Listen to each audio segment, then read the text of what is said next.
Property, as many of you know, has been a subject of conversation, study, and legal application for thousands of years. As example, the earliest code of Roman law, as we talked about in the certification program, the 12 tablets or tables of Roman law, provided and mandated setback lines from boundaries and mandatory distances between trees and boundaries and structures, especially olive trees, recalling the importance of the olive, not only as a commodity in terms of food source, but also a commodity that would generate energy or power through the utilization of the oil. The 12 tables of the Roman Code were developed in 450 BC. So we're talking, well, I'm not good with math, but we're talking 2,500 years, a long time ago, yes. Modern fiction has it that property rights have a certain absolutism about them. This stems largely from William Blackstone's statement in 1782, wherein he suggested that property rights could not be violated even for the general good of the whole community. That is the section of the Blackstone commentary that some folks stop there. They don't read on to the next statement. And they suggest that private property rights are indeed absolute. Those of you, and many of you like myself, who happen to own property, the supposition is that I can do with my land that which I wish to do, and you in like fashion.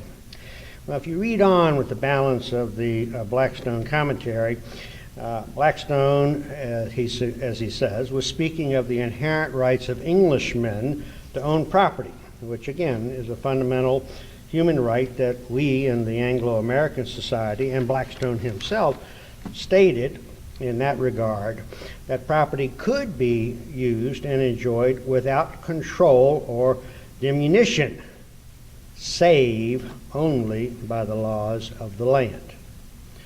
The legal concept of property, if we go and we look at the law dictionary, Black's Law Dictionary, and even if we do just a basic Google search, the legal concept of property consists of an aggregate of certain rights that are guaranteed.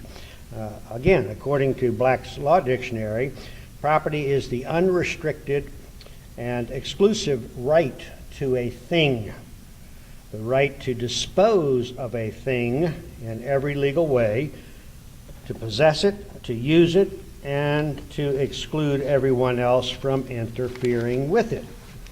It is important to realize that property rights, again, this gives rise to the notion of exclusivity, that a person can do with his or her land that which he or she wishes to do without exception. But it's important to realize property rights are exclusive, which is very powerful, encompassing, but they're not absolute. All property rights are ultimately vested in this instance, a sovereign authority, this instance, Virginia as a state, Virginia has a monopoly of force and can enforce all rights and privileges within its borders. Some suggest that rights in land exist because as people we have created an institution called government, or society has created an institution called government that allows for and assures that there will be security with said property in whatever manner or magnitude.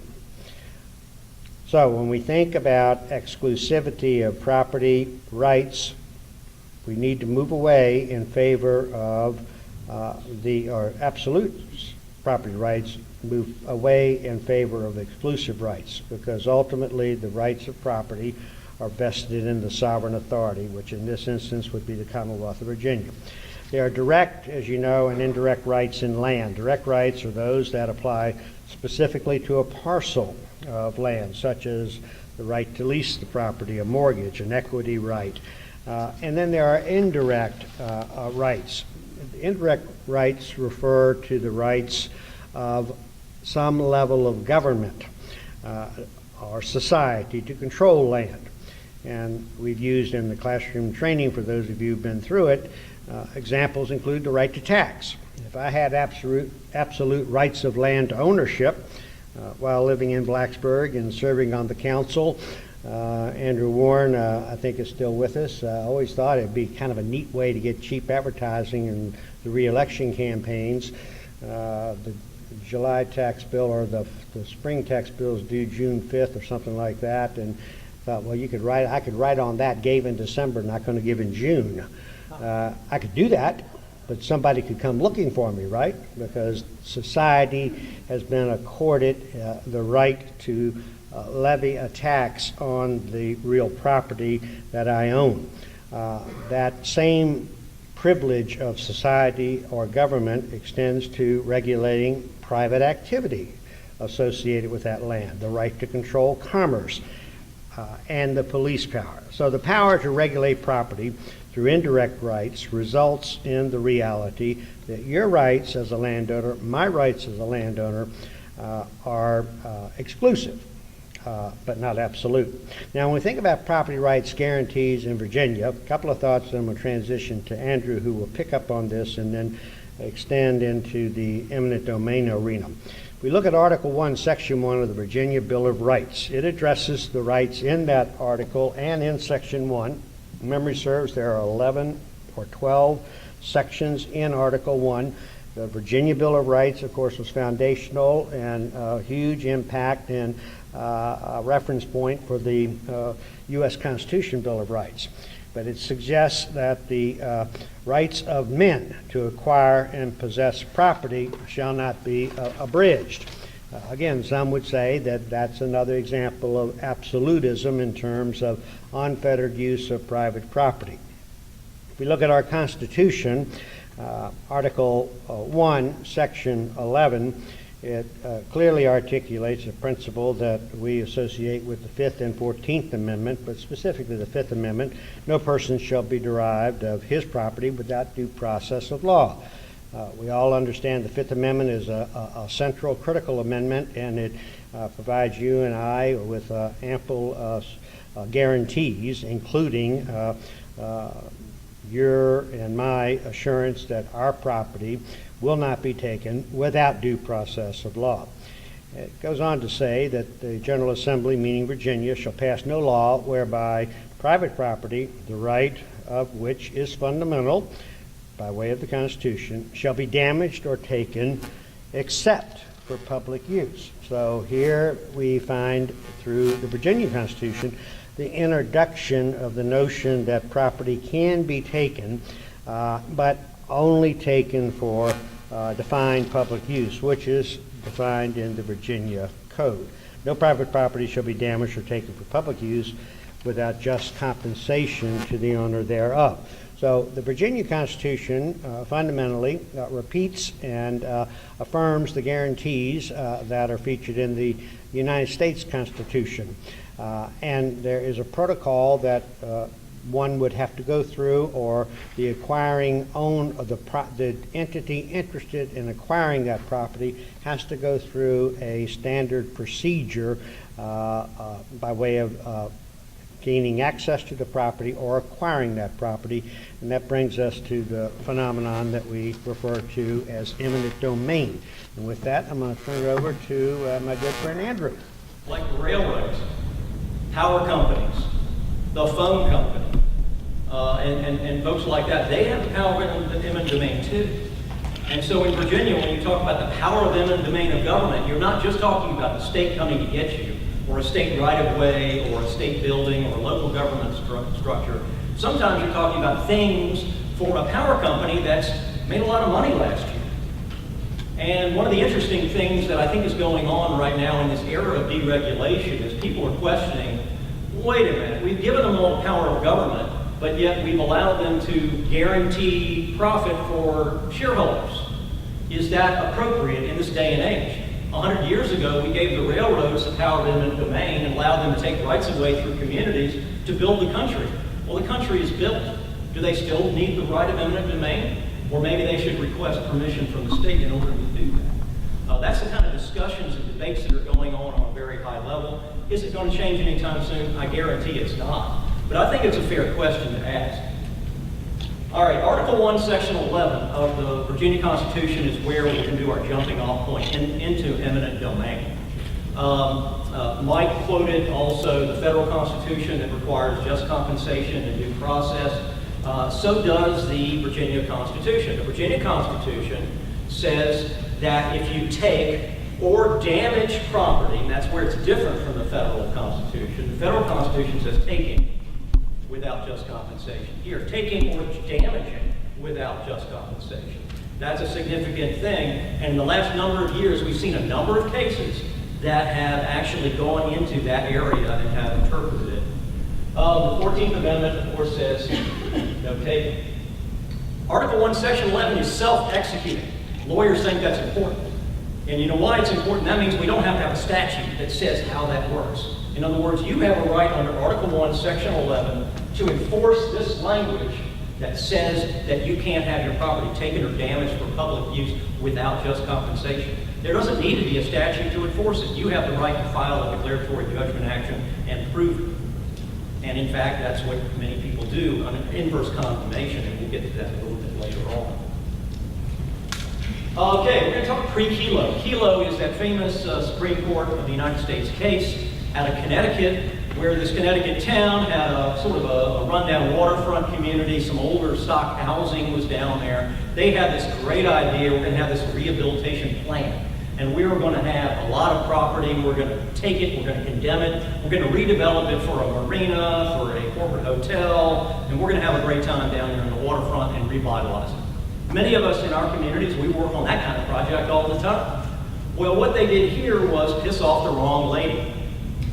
Ms. Kelo lived in that rehabilitation area. She lived in there pretty much her whole life in that nice tiny little home that looked really, really good on the national news. Well, she said, I'm not going anywhere and you can't take my property. Well, we all know, yeah, they can, okay? But she said, I'm going to fight you anyway. And so she did. And she fought all the way through the courts and up to the United States Supreme Court. Of course, by the time you get to federal court, you're no longer talking under state law. Do they have the power? Is it okay under state law? How much money she gets? None of that kind of stuff. The only issue at the United States Supreme Court level was, does the federal Constitution prohibit this taking? The answer is no. The federal Constitution doesn't prohibit this taking. This is a matter of local state law and regulation. Of course, the Supreme Court said in their opinion, but states have the ability to place greater restrictions should they choose to, which of course was an invitation to states to do just that. And so that's exactly what happened. Before the Kelo case, Virginia law was very much the same for a lot of years, decades as a matter of fact. There were tweaks here and there, but largely it was the same. Very reliable law. You could go back 40 years and find a good case on point and it worked fine. We lawyers love that. Now, damages included the value difference before and after, plus the damages to the residue, if any, over the value enhancement of the project. So in other words, you would take a look at the property before the taking, and then you would look at the value after the taking, and you would deduct one over the other. Then plus if there was any damages to the residue, and there was a lot of litigation over what residue was. And then that would be your take. If there was enhancements like, well, you've actually got a brand new water sewer line in front of your property that enhances your value, then you get to deduct that from the damages to the residue. And that was it. That was the standard for decades without any tweaks to it. And from time to time, people would show up and say, well, but you shut my business down for 3 months. You restricted my access. That's not fair. I lost profits while you were building your project. I lost my access, maybe permanently. I used to have an access directly on the road. Now I got to go around this access road to get it. That's not fair. Compensate me for that. The answer was, we don't compensate you for lost profits because that is your business value, your business income. It has nothing to do with the value of the property. And it is speculative as to whether or not you can prove what your lost profits are. And then on lost access, the court said time and time again, guess what? You know what I said about property being subject to police power? What roads the government chooses to build or not build is done under the police power. health, safety, welfare, commerce. We get to move cars in and out the way we want to move them in and out. And so guess what? When people said, hey, you've taken my access, do you still have reasonable access? And those of you who have attended my BZA and Planning Commission statements, you know how easy it is for government to prove reasonableness? You know that fairly debatable rule? Is it fairly debatable that there is a reasonable access point for your business? Yes, there's some evidence to support that, so therefore it's fairly debatable. Therefore the government wins and you get no money.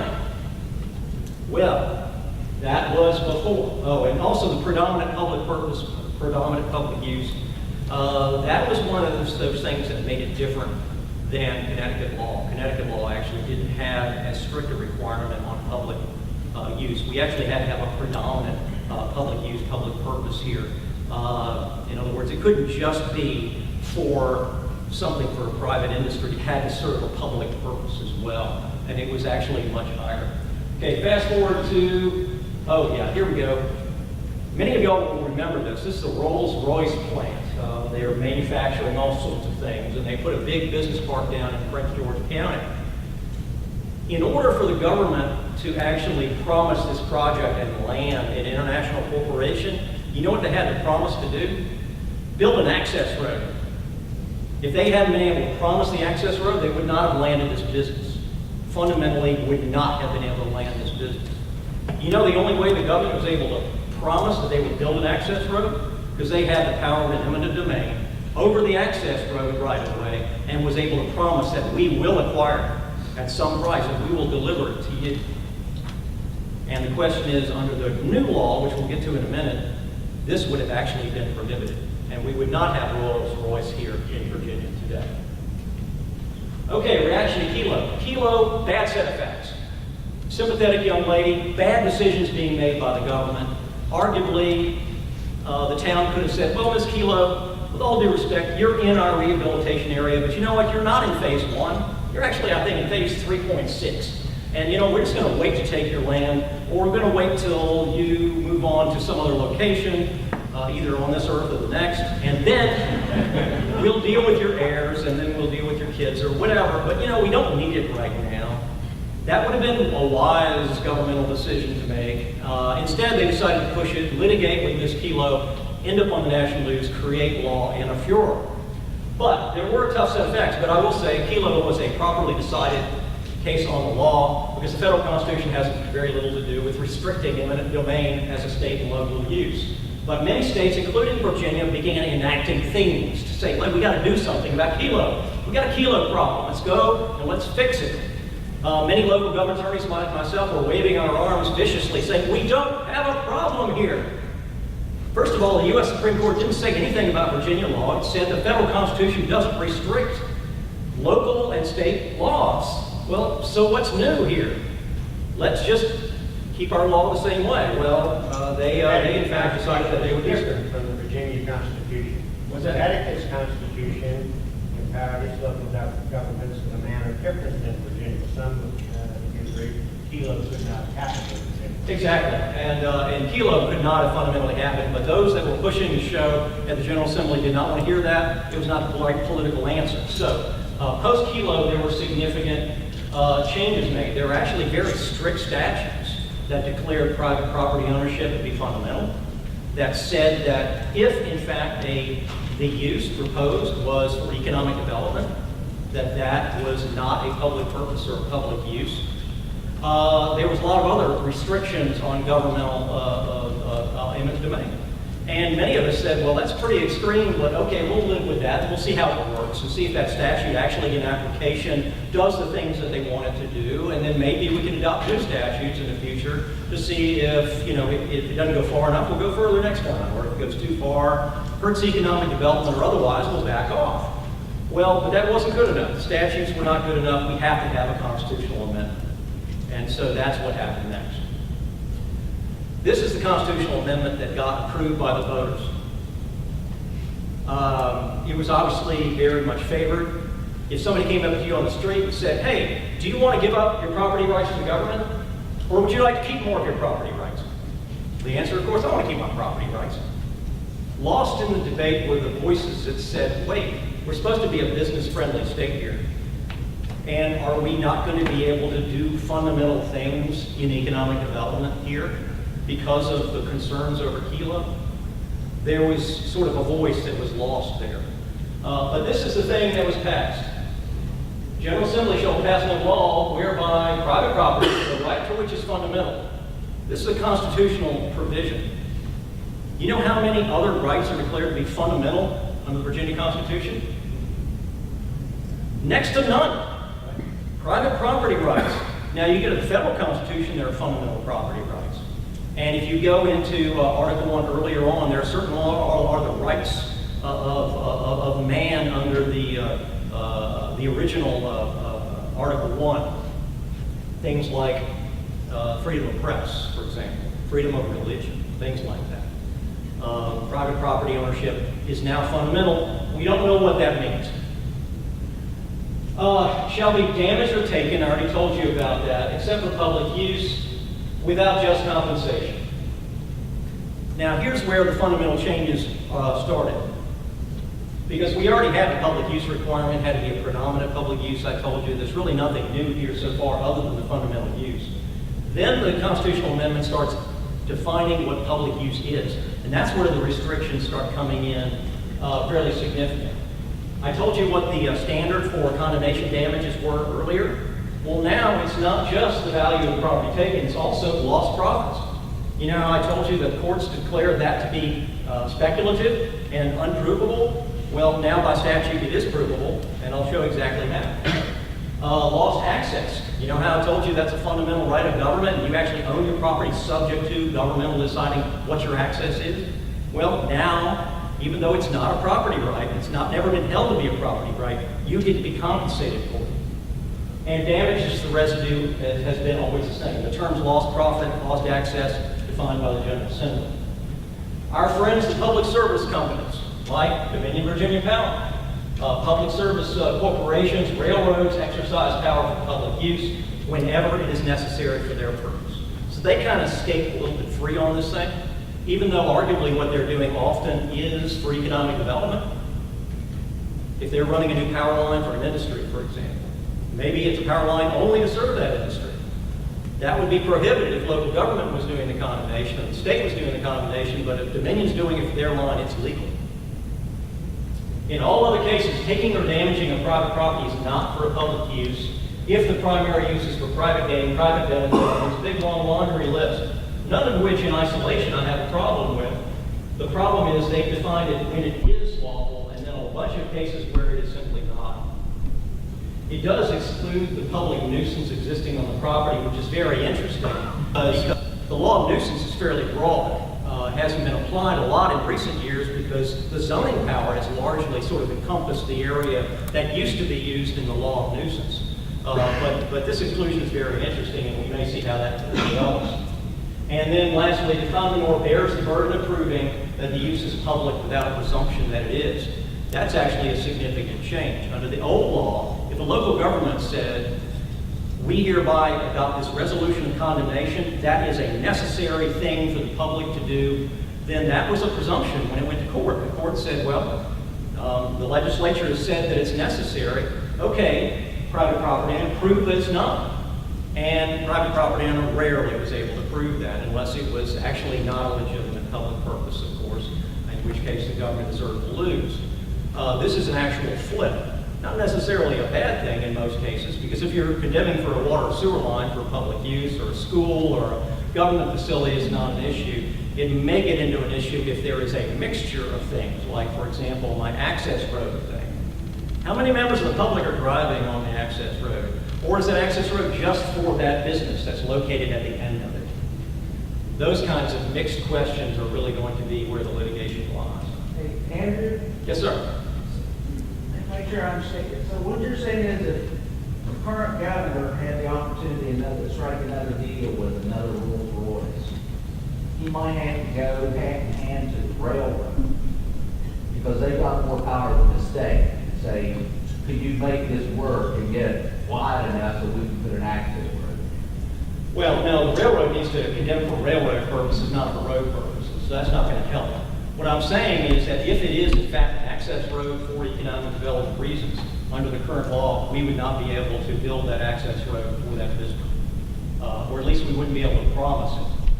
We could go negotiate over time with the property owner, and if we did it quick enough, we might be able to get it, but I don't know how many of y'all are involved in economic development. If you don't have it ready to go right now, guess what? They're off to North Carolina, they're off to the local government.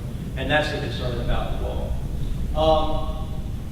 The statutes, like I said, post-Kelo had already been amended to reduce the things that are in public use, but this actually reduced it even further by defining it. All right, let's talk about lost profits. Lost profits is an interesting thing. Like I said before, the courts never allow lost profits as a factor. What they said was, it's not property. I can't take or damage your property without just compensation. Where is your authority to demand lost business revenue? It's not property. It's inconvenient, it's unfortunate, it's a lot of other things, and you probably feel completely screwed. But is it property? Is it a stick in a bundle of sticks? Has it been taken? And the answer is no, it's business revenue. Okay? Well, the General Assembly and the Constitution of Virginia now says that you get your lost profits. And what they've done is they have defined it in the statute as how you calculate it.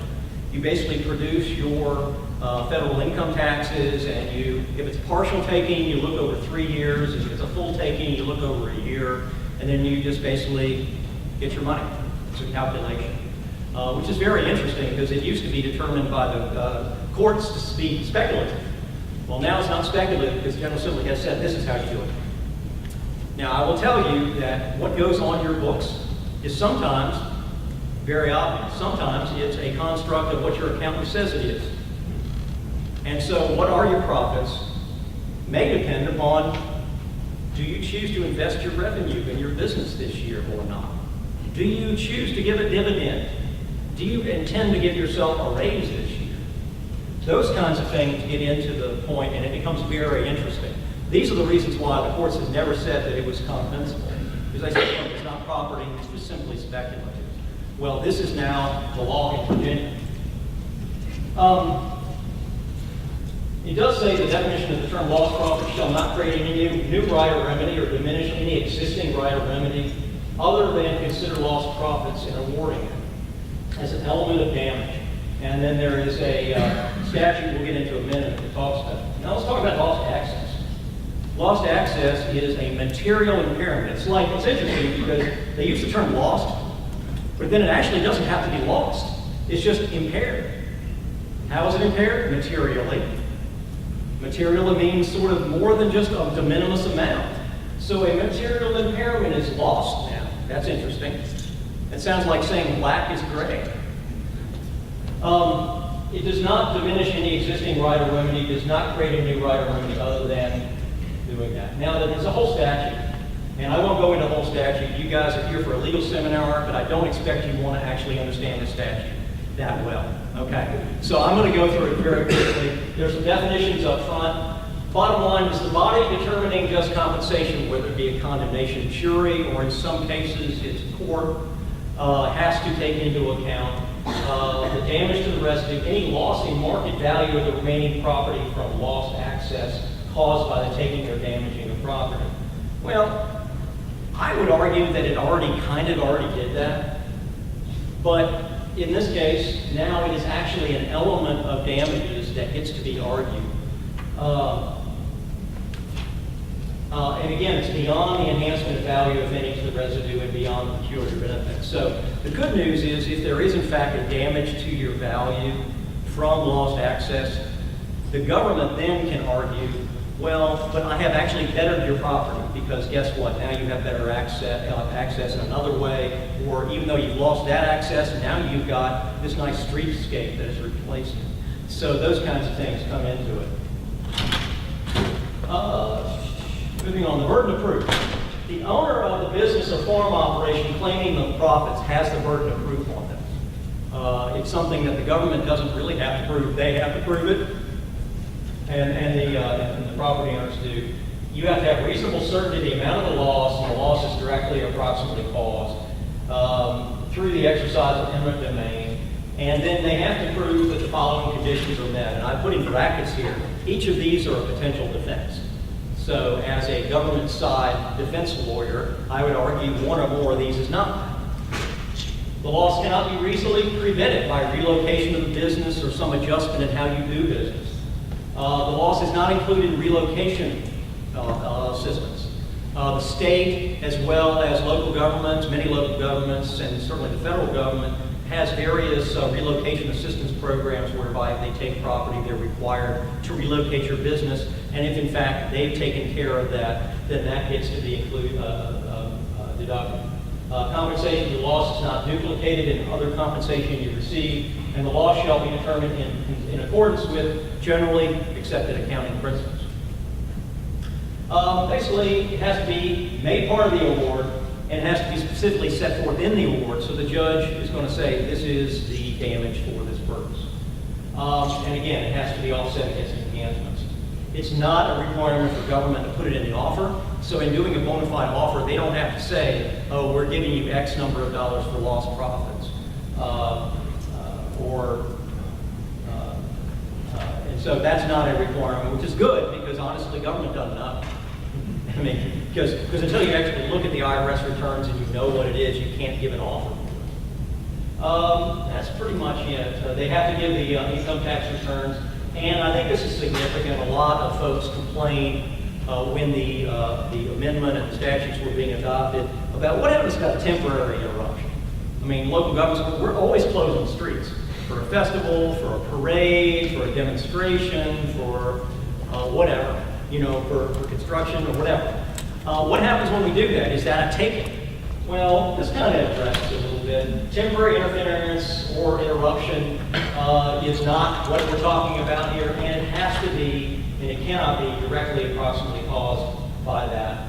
If it's directly approximately caused, then we will give you your lost profits and such, otherwise we won't. This is the 2015 amendment, SB 1435. I suspect y'all may have heard about this earlier this morning. I got here a little bit late. But it basically is describing the law that I just went through. All right, access to the property before the take. I've been reading all about these pipeline cases, and what I've been hearing is that Dominion Virginia Power has the temerity to give people notice that they're going to come on their property whether they like it or not. And that's just unconstitutional, it's wrong, and we're very angry about it. Well, whether it's constitutional or not, it's legal. There's a statute that says they get to do it. And it's 25.1-203. In my time as county attorney in a number of different places, I actually used this statute a couple of times. I don't think I used it in as broad a fashion as Dominion has used it, but there are times when, you know, we need to get like this property for a school site, and there's a billion heirs out there. And I can't find enough heirs to give me permission, and there's an issue about surveying. Or I can't find an heir at all. And so how do I actually condemn it if I can't describe the property? Well, the statute allowed me to give notice and to publish the notice and blah, blah, blah, and then I was able to get a surveyor on and survey the property. But of course, Dominion is sort of taking it to a whole new level to survey huge miles and miles and miles of pipeline, which is very interesting. But this is how it works. Without written permission of the owner, if they requested permission, if the permission is not given, and then they give the owner notice of intent to enter. That's the steps. They have to say, hey, look, we want to enter. Permission not given. Hey, we're going to enter anyway. And here's when. That's how that works. And there's a whole lot of procedural requirements, which I have blissfully not put on your slides. Okay, inverse condemnation is the last thing I'm going to talk about. Then I'll turn it over to my colleagues here who know a lot more about gas pipelines and eminent domain than I ever will. Article 1, Section 11 confers upon a property owner the right to just compensation if the government takes or damages property for public use. And the property owner gets to enforce that through a declaratory judgment and a condemnation. They have to go to court. They have to say, dear court, I have had my property taken. Sometimes the government will take the property by mistake. It happens. They're taking property here, and they end up taking property over there by mistake. Okay? Once you point it out, they may actually move their stuff back away, but you know, your property's been taken temporarily. You deserve compensation for that. Or maybe they've taken it and they want to just keep it anyway. Either way, you get compensation under the Constitution. For the government to take or damage property, it doesn't actually have to invade or disturb the property, but it needs to, quote, adversely affect the property owner's ability to exercise a right connected to the property. In In other words, one of your sticks in your bundle of sticks, you got to point to an adverse effect on your rights in property.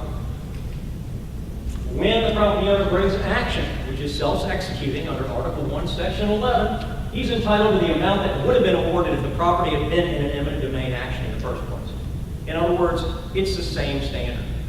Whether government takes your property through a condemnation suit, or you've been taken anyway and you have to go to court to protect your rights and get your just compensation, it's the same amount of money.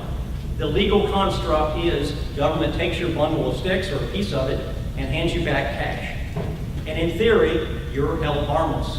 You got exactly what you had at the beginning, or at least the value of it. An inverse condemnation action is brought under the Declaratory Judgments Act.